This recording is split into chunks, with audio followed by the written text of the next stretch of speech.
screen. So it's probably just on a dark screen or it's not turning on at all. Now there's a couple of different ways to fix this.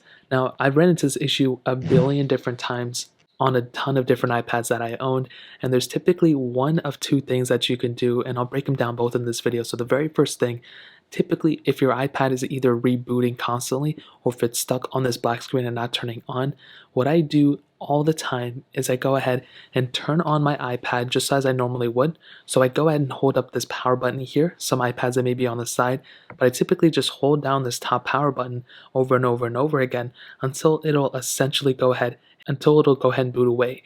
As you can see, I did have Siri enabled, but if your iPad is constantly going through and power cycling, by just holding down that button, it can actually go ahead and pretty much fix itself. It sounds crazy, but it's helped me out a lot, and it may actually help you out a lot too.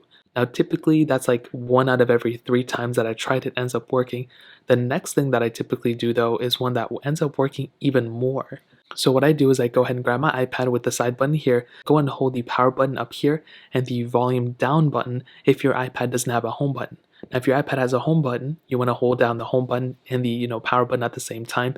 But since this is the iPad Pro 3rd Gen, I do not have a home button here. So in this case, I would go ahead and hold the power button up here and the volume down button here and hold them down at the same time and just click them down until your iPad goes ahead and force restarts. Now it may take a couple tries for it to actually go ahead and actually turn off and all that stuff, but by holding it down for a couple of seconds, probably 10 to 15 seconds, this may end up actually just, fixing the iPad in and of itself. So sometimes that ends up, fixing it for me.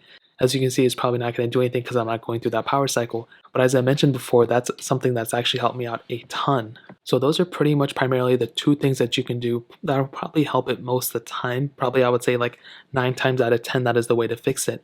Now,